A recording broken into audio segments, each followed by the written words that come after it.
Olá a todos, aqui é o Yuri do canal Racional Invest e hoje eu vou fazer um estudo da apresentação dos resultados do terceiro trimestre de 2024 do Banco Itaú.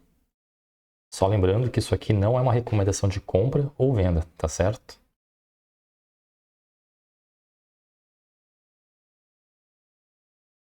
Bom, então eu busquei junto ao site do RI, do Banco Itaú, a última divulgação dos resultados divulgados pelo banco foi no dia 5 de novembro desse ano, né?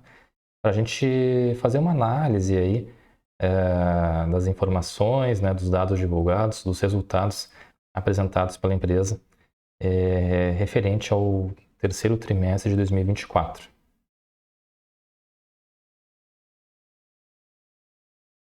Bom, iniciando aqui, o banco inicia fazendo, né, os destaques.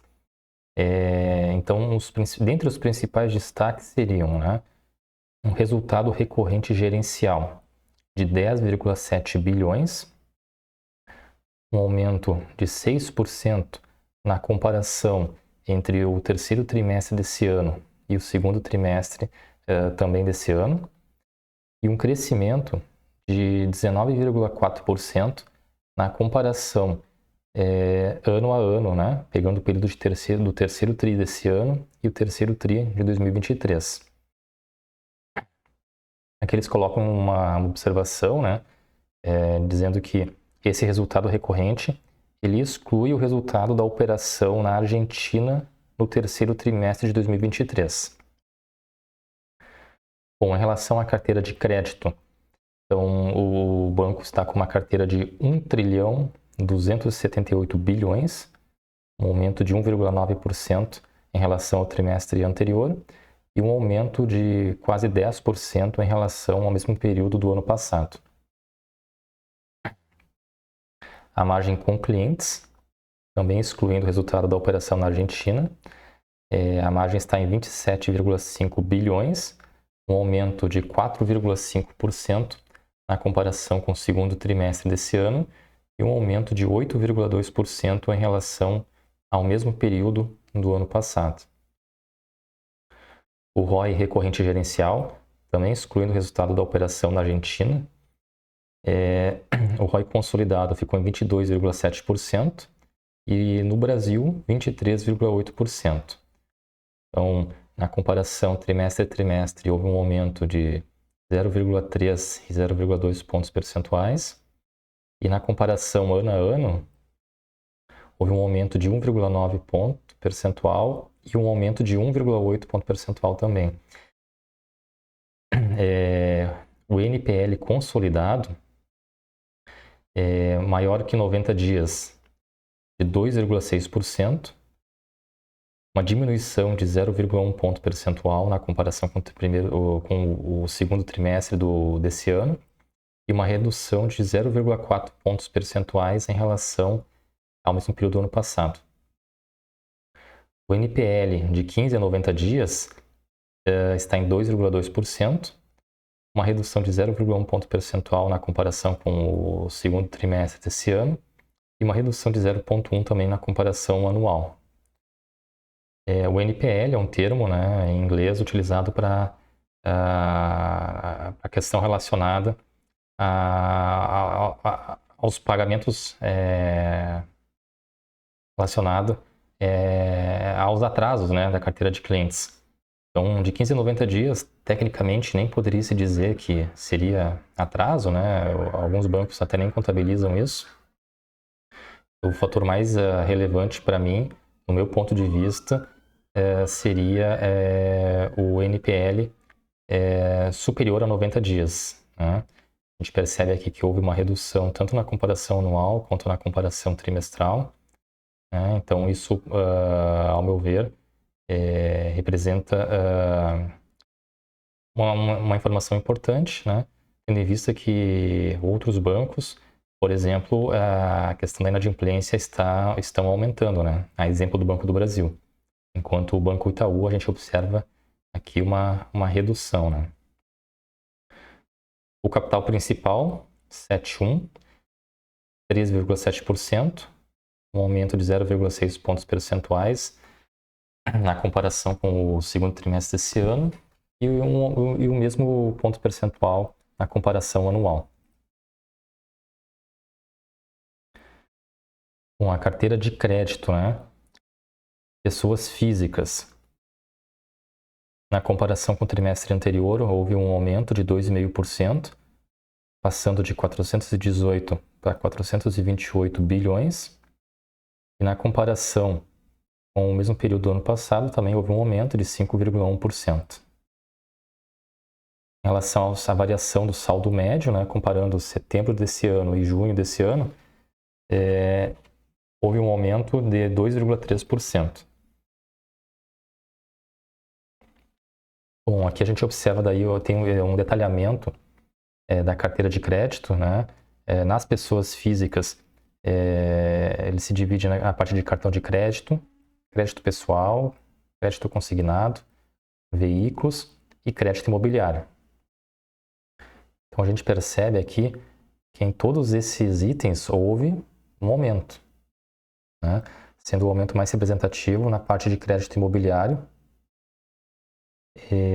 Isso na comparação trimestre a trimestre, né? E na comparação anual, houve um maior aumento na parte de veículos, né? Com um aumento de 9,5%.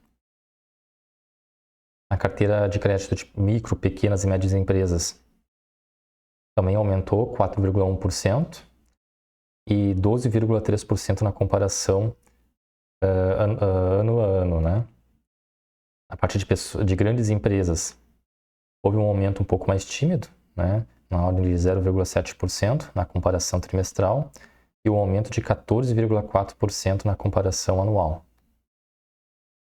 Então, fazendo em valores totais, né, no Brasil, houve um aumento de 2,1%, passando de 1 tri e 25 bilhões para 1 tri e 46 bilhões. Na comparação anual, houve um aumento expressivo aí de 10%. Bom, aqui eles trazem um detalhamento também relacionado à parte da América Latina, né? Porque o Itaú tem também tem clientes em outros países, né? Aqui da América do Sul. Então, ele traz um detalhamento específico da América Latina, que seria a América do Sul excluindo o Brasil, né? E a gente observa também que houve um crescimento de 1,2% na comparação trimestre a trimestre e um aumento de 9,2% na comparação anual. Em valores totais, daí, pegando tanto o Brasil quanto a América Latina, houve um aumento de 1,9% e na comparação ano a ano, 9,9%. E o valor total, excluindo aqui a variação cambial, né? Houve um aumento na carteira de crédito de 2,1% e 7,8% na comparação anual. Aqui tem uma observação, né? E inclui títulos privados e garantias financeiras prestadas.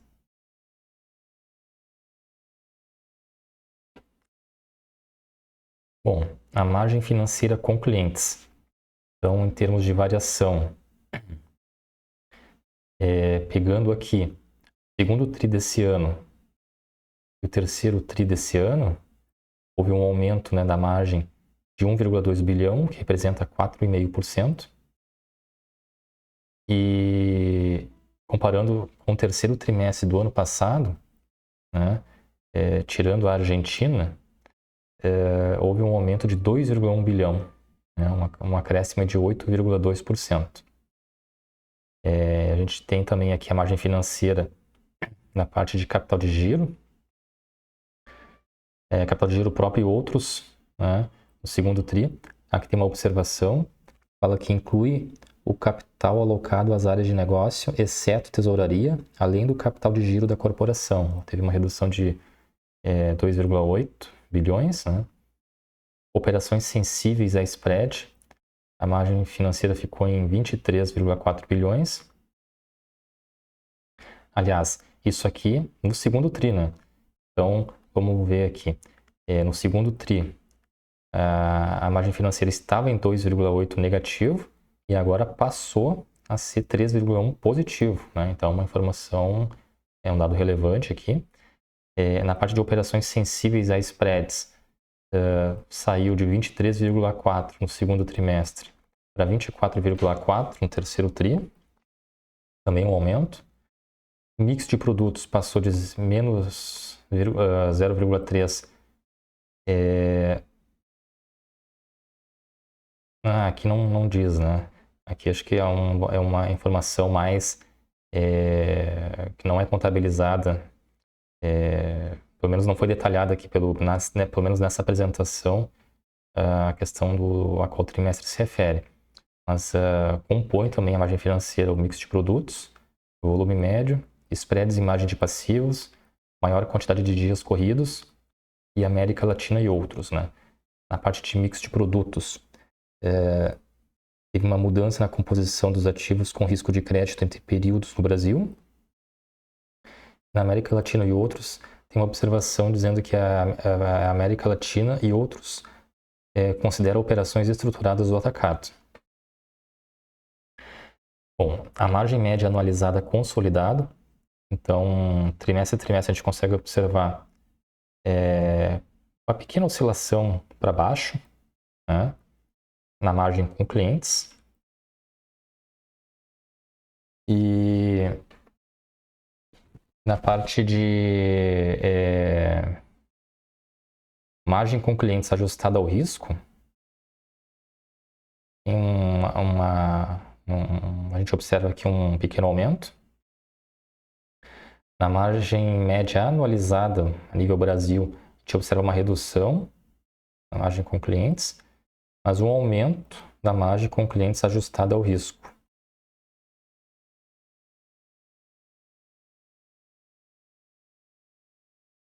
Margem financeira com o mercado em bilhões. A gente observa aqui também a comparação dos últimos 12 meses, dividido por trimestre. A gente vê aqui em laranja o Brasil, em preto América Latina e em vermelho o RED do índice de capital. A gente observa aqui, né, pequena oscilação aqui, que subiu um pouco, a margem financeira subiu para 1,4 no segundo TRI e agora reduziu para 1,1 bilhão. Né?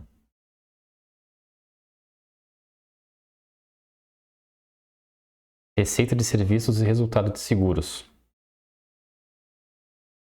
Bom, a gente em relação a cartão de crédito e débito, um aumento de 1% na comparação trimestral e um aumento de 1,2% na comparação anual.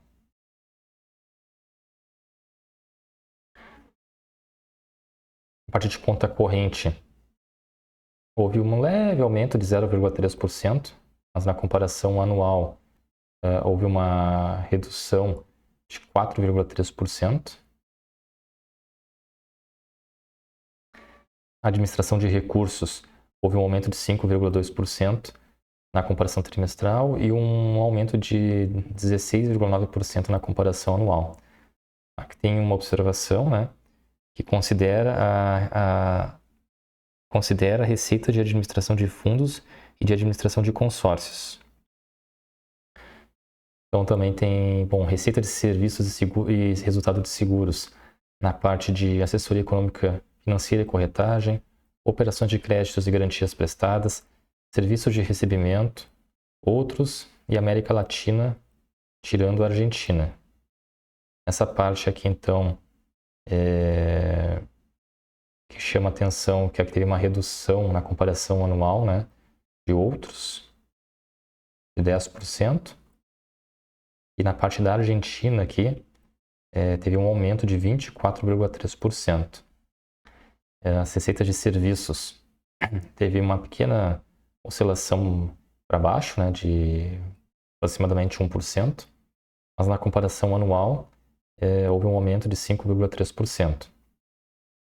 Na parte de resultado de seguros, previdência e capitalização, houve um aumento de 5,3% na comparação anual, que é mas em termos financeiros representa muito pouco, né? E na comparação anual houve um aumento de 15,3%. Aqui também tem uma observação que inclui as receitas de seguros, previdência e capitalização após as despesas com sinistros e de comercialização. Bom, em relação a serviços e seguros na Argentina, né, esse detalhamento aqui, pegando somente a Argentina, está zerado. Então aqui é os serviços de seguros tirando fora a Argentina, né? Houve um aumento de 0,2% na comparação trimestral e um aumento de 7% na comparação anual. A parte de serviços e seguros, em termos totais, né? Então houve um aumento de 0,2% para valores de 3,8 bilhões e na comparação anual ficou em 12,9 bilhões, crescimento de 6,8%.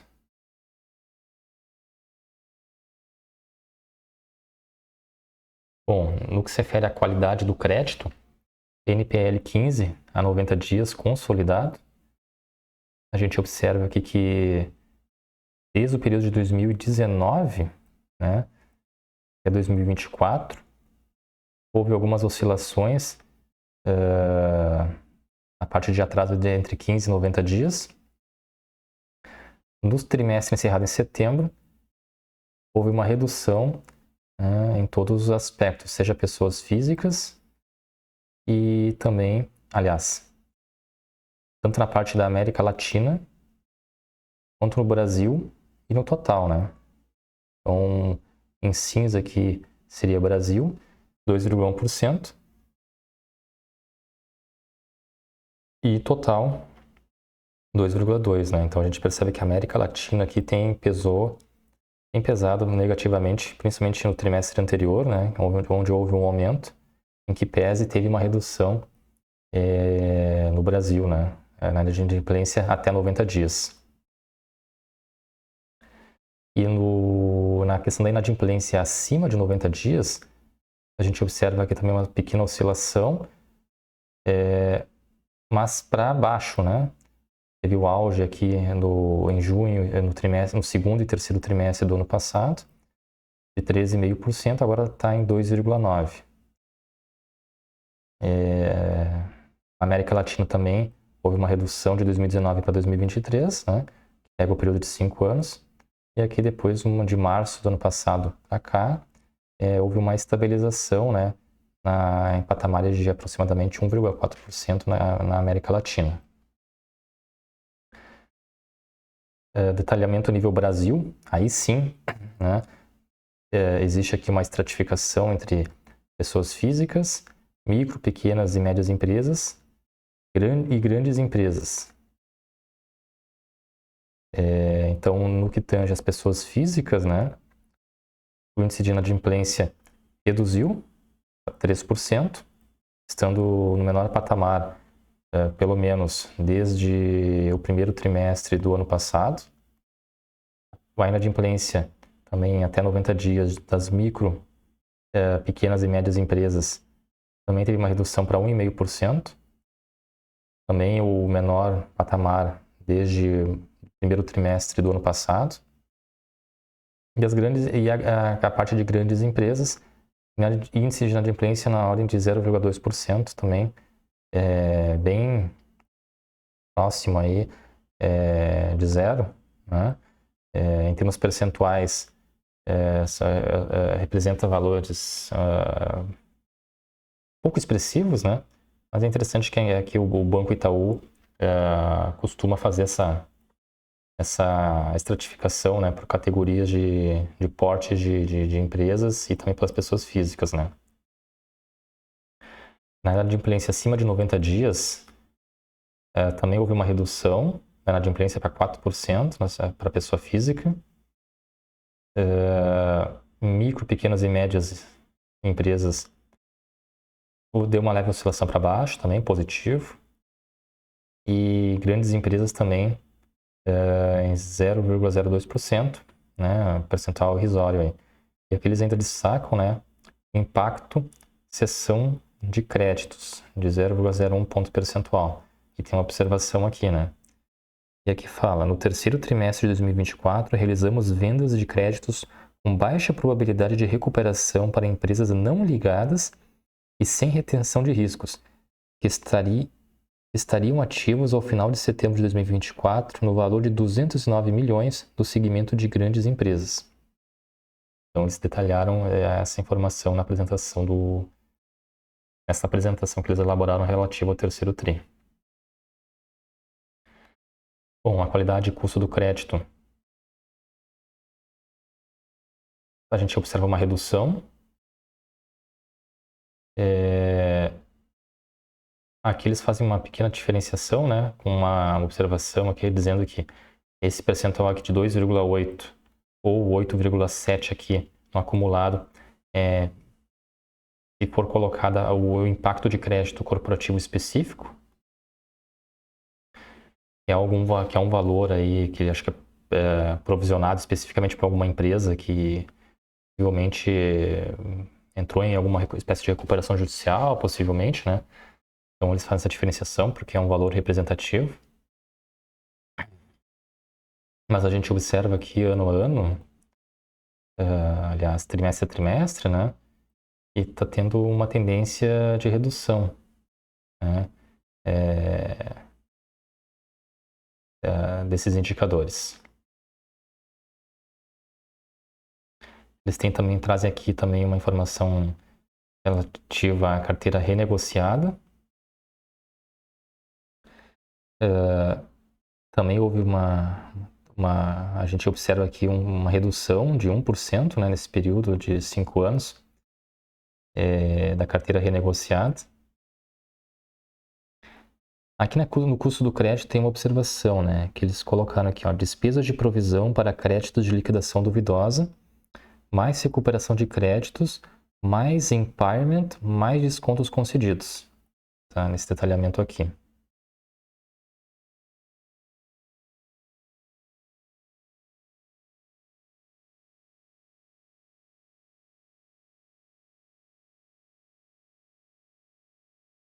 E aqui no custo anualizado, na carteira 2, né, tem outro detalhamento que diz assim, saldo médio da carteira de crédito com garantias financeiras prestadas e títulos privados, considerando-se os 2 últimos trimestres.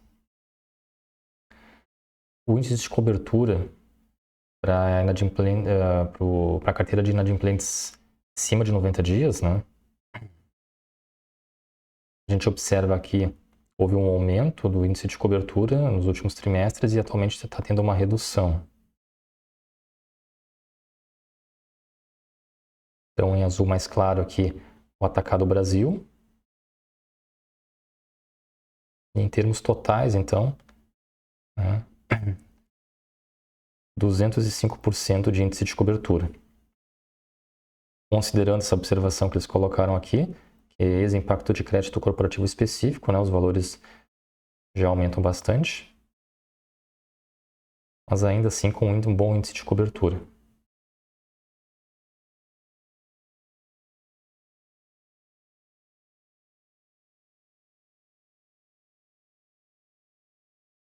Implementação da resolução CMN número 4.966 e da medida provisória 1.261.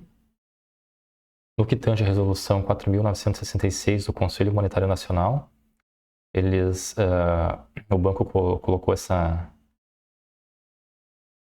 apresentação aqui, né, dizendo que a PDD mínima está em 36,5 bilhões, PDD complementar 14,6 e impairment e provisão para desvalorização de títulos 5,4.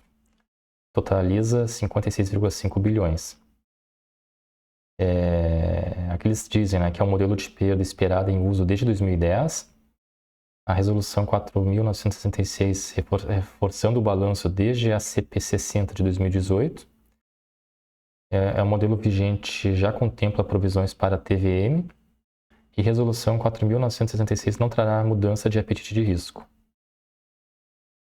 Em relação à medida provisória 1.261, né, capacidade de absorver a aceleração do consumo dos créditos tributários, o que deve ser, digamos assim, algo que se refere a essa medida provisória, né? Ela deve ter, então, medir a capacidade de absorver a aceleração do consumo dos créditos tributários das instituições financeiras, possivelmente. Mas eles já dizem aqui que não teremos impacto no índice de capital por conta dessa medida provisória. Aqui eles reforçam, não esperamos impacto da resolução 4.966 no patrimônio líquido, no índice de capital e na despesa de PDD.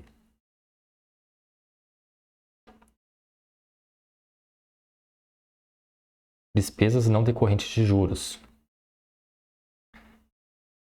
Então, as despesas de pessoal tiveram uma elevação de 6,3%. Despesas administrativas também cresceram 5%. Isso, a nível Brasil, ficou numa média de 5,7% de crescimento de despesas, né?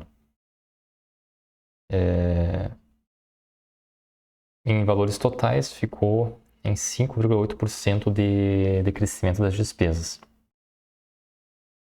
O índice de eficiência. Então, a gente observa que está havendo uma redução do índice de eficiência do banco, saindo de 46,3% em 2020 e 2019 também, na casa dos 46%, agora em torno de 39%. Variação com destaque para investimentos.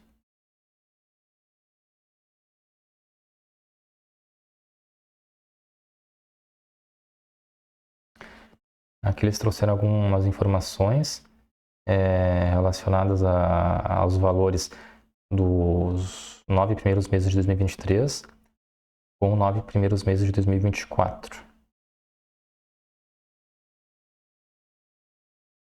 Então, eles destacam aqui investimentos, 1,8 bilhões em investimento em negócios e tecnologia.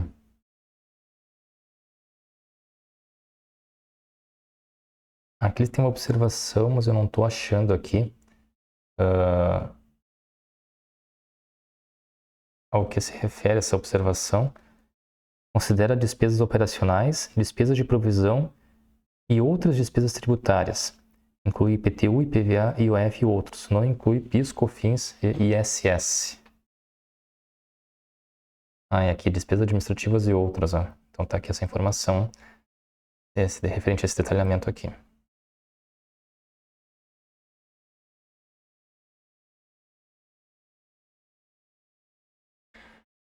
Bom, investimento em tecnologia com foco na experiência do cliente. Plataforma modernizada, beneficiando a nossa competitividade, clientes e negócios. Qualidade. Menos 99% de incidentes de alto impacto na experiência de clientes.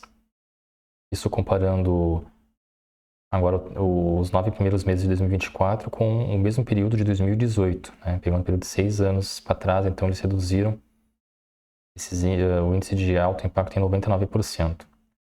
Velocidade mais 15 vezes, comparando com 2018, de implantações de mudanças e atualizações tecnológicas. Uma redução de 55% no custo de transações únicas.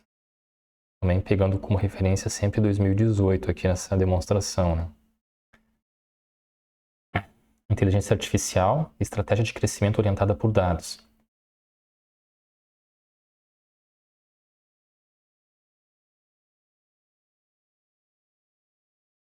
Então, pelo que eles colocaram aqui, eles contrataram 430 cientistas de dados, mais de 360 iniciativas com uso de inteligência artificial generativa, 60 engenheiros de machine learning, 450 profissionais que trabalham com inteligência artificial generativa e mais de 1.000 modelos de inteligência artificial utilizados atualmente. Plataforma única como viabilizador de engajamento, 7 apps com 3 formas distintas de login. Então eles têm o Super App, acesso com agência e conta. Tem um app específico para Itaú Cartões, acesso com o número do cartão. E eles têm também 5 outros apps, que é o IT, Ion, e cartão de crédito, que é o acesso com CPF. Um só Itaú, login único, 2 apps, Super App e Ion. Todos os clientes em uma única plataforma, oferta full bank e personalização. Até outubro de 2024 tinham 2 milhões, eles pretendem terminar 2024 com 5 milhões de clientes, né, utilizando esse novo app. E para 2025 a projeção é de 15 milhões de clientes que estejam já utilizando essa nova plataforma. Experiência do cliente, redução dos tempos de jornadas de alta frequência, redução de 54% no login e 16% no Pix, modernização de 505 tarefas que compõem as principais jornadas digitais do Super App, adoção da metodologia própria de design, o Itaú Design Language, que oferece uma experiência moderna e consistente em todos os pontos de contato com o cliente e reduz o tempo de construção de novas jornadas. Em 2024, entregamos 33 novos produtos e soluções digitais, Pix, crédito, metas, parcelamento de compras.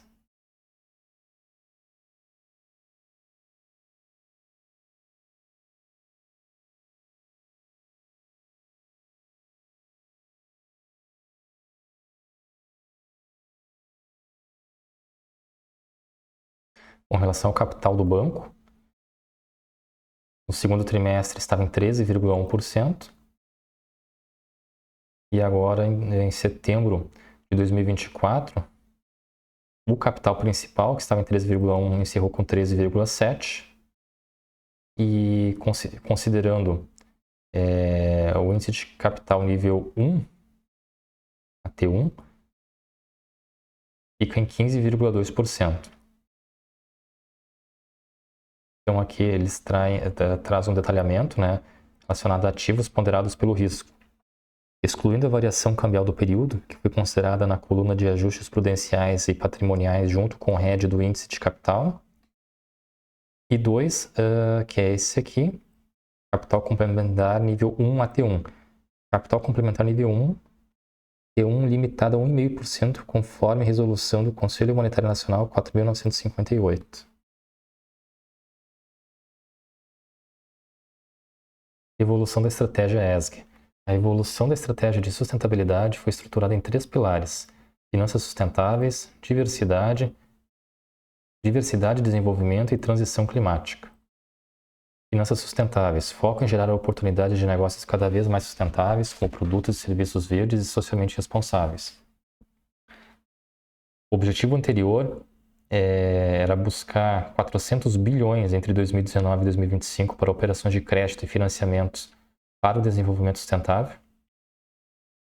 Em junho de 2024, o banco já superou o objetivo inicial com 420 bilhões desembolsados. Então, eles atualizaram o objetivo para 1 trilhão entre 2020 e 2030 em operações de crédito e financiamentos à economia sustentável. O objetivo estratégico contempla o horizonte de tempo de janeiro de 2020 a dezembro de 2030 e considera nosso antigo compromisso de 400 bilhões e projeta mais novos 600 bilhões. A partir de janeiro de 2025, serão considerados novos critérios de reconhecimento de operações alinhados aos avanços da taxonomia de finanças sustentáveis. Então, o banco está bem ousado aqui nessa parte de estratégia ESG, né? Eles cumpriram rapidamente aqui o objetivo de 400 bilhões e agora eles dobraram, né? Dobraram a meta para 1 trilhão até 2030.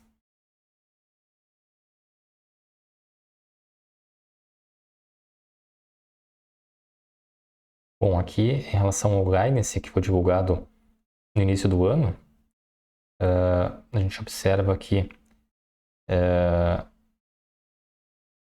que praticamente todos os itens foram mantidos, né?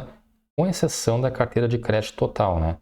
Eles inicialmente haviam previsto um crescimento, né, entre 6,5% e 9,5%, e agora eles revisaram para 9,5% a 12,5% de crescimento da carteira de crédito. Essa carteira de crédito total inclui garantias financeiras prestadas e títulos privados.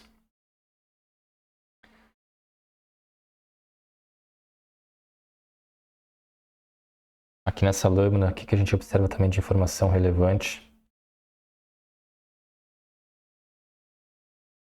Eu acho que o principal aqui é a carteira de crédito total, né? Observa que o que eles tinham projetado como máximo inicialmente já virou o mínimo, né? Então, realmente, a carteira de crédito crescendo forte no banco.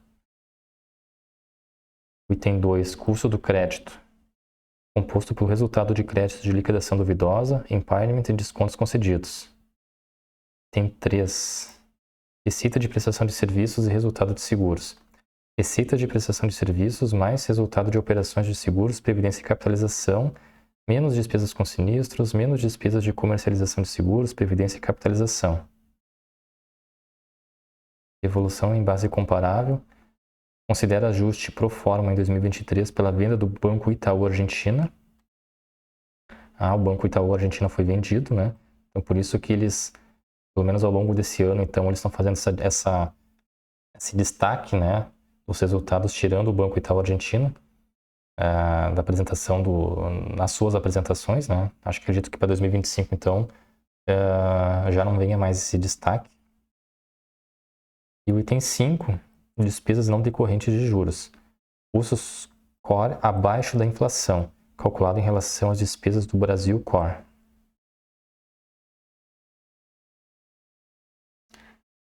Informações adicionais.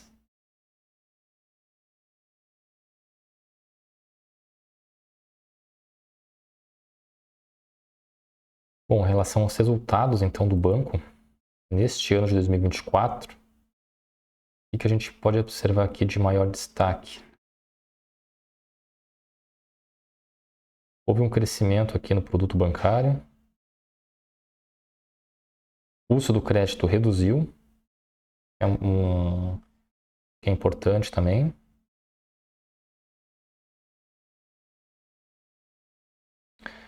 Despesas com sinistros teve um pequeno aumento. Em termos percentuais, mas em termos de valores ficou a mesma coisa. Acho que o importante aqui é o resultado recorrente gerencial, né? Tem um resultado de 10,7 bilhões no terceiro trimestre, um aumento de 6% em relação ao segundo trimestre desse ano. Comparado ao mesmo período do ano passado, houve um aumento de 18%. E comparando os 9 primeiros meses desse ano e os 9 primeiros meses de 2023, houve um crescimento de 16,4%.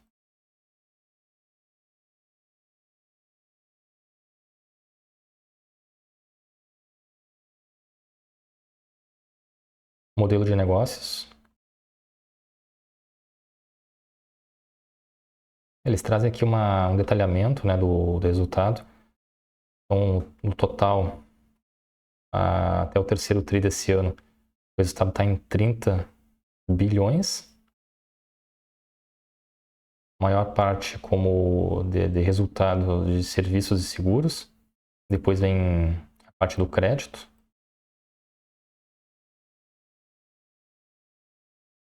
Comparando a base, né, 2020, os 9 primeiros meses de 2024 com os 9 primeiros meses de 2023, houve um crescimento do resultado em todos os segmentos.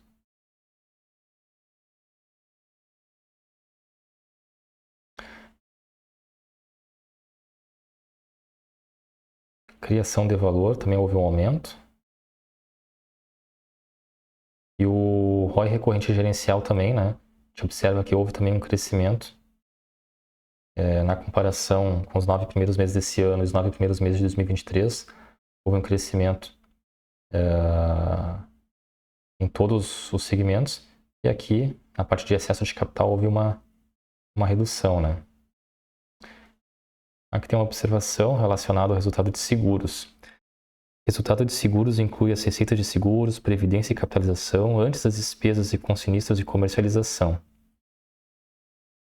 DNDJ e outras despesas. Tem um detalhamento aqui. Inclui despesas tributárias, ISS, PIS, COFINS e outras. Despesa de comercialização de seguros e participações minoritárias nas subsidiárias.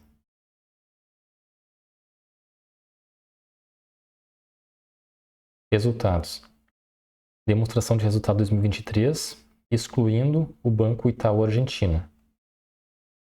Então, aqui eles, acho que eles explicam, né, a questão relacionada ao Itaú Argentina.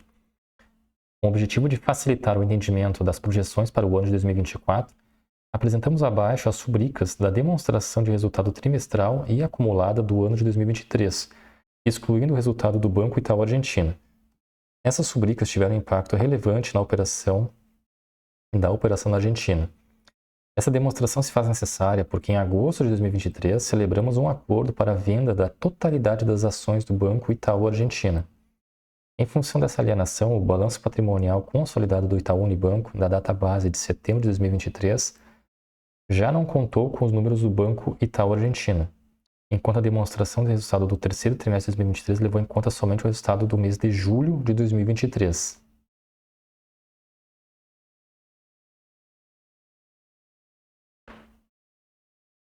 Então aqui eles trazem esse detalhamento, né, do DRE de 2023, excluindo o Banco Itaú Argentina.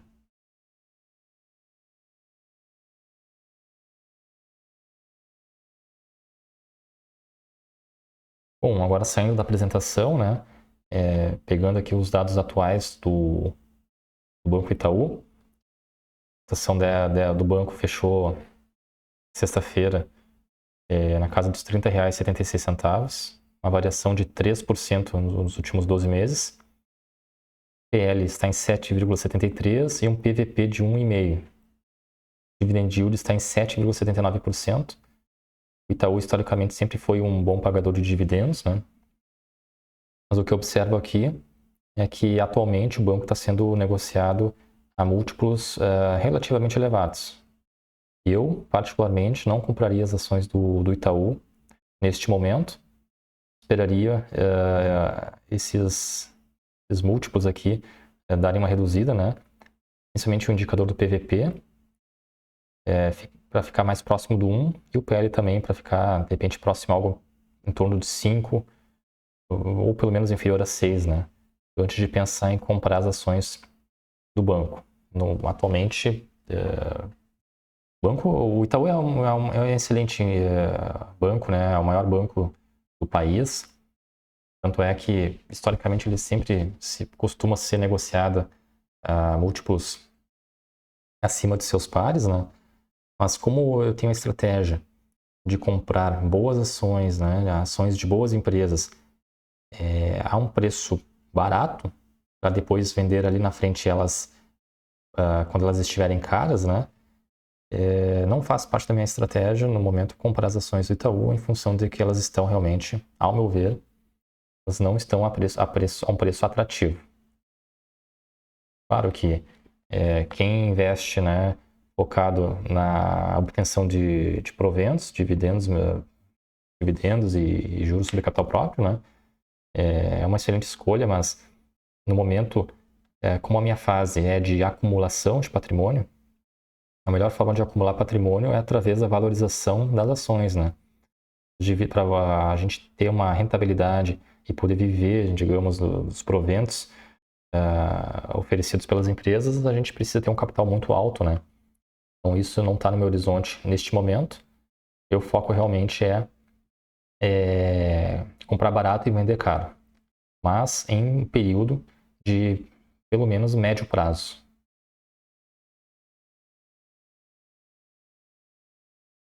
Aqui a gente observa, né, a cotação dos últimos 12 meses. Teve a sua mínima aí em torno na casa dos 30 reais, né?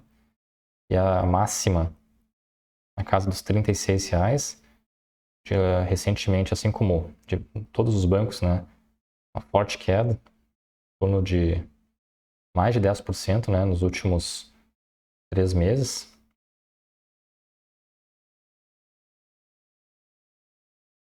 Mas se a gente pegar o período dos últimos 10 anos, a gente vê que o banco realmente, né? Fica bem claro aí como o banco costuma entregar resultados, isso reflete na sua cotação, né? Pegando na cotação, na cotação ajustada, né? Lá em 2015 estaria na casa de R$5 e hoje elas valem 30, né? Então isso aqui dá 100, 200, 300, 400, 500, 500% de valorização, né, em 10 anos. É bastante coisa, né? É um excelente banco.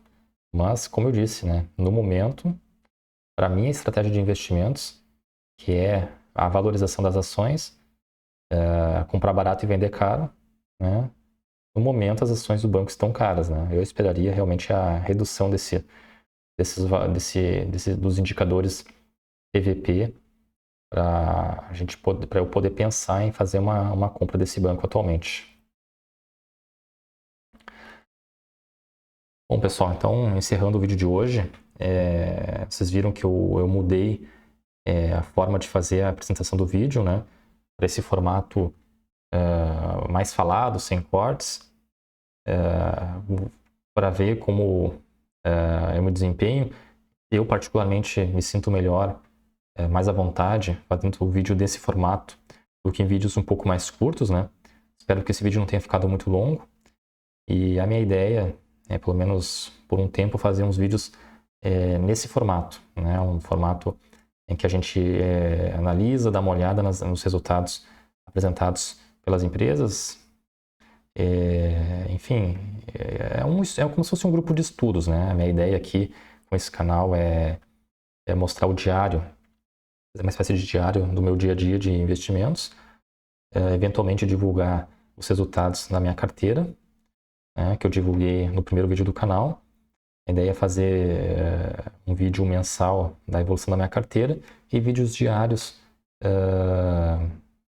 falando sobre as empresas de acordo com os documentos divulgados pelas próprias instituições nos sites, né, no canal de relacionamento com os investidores.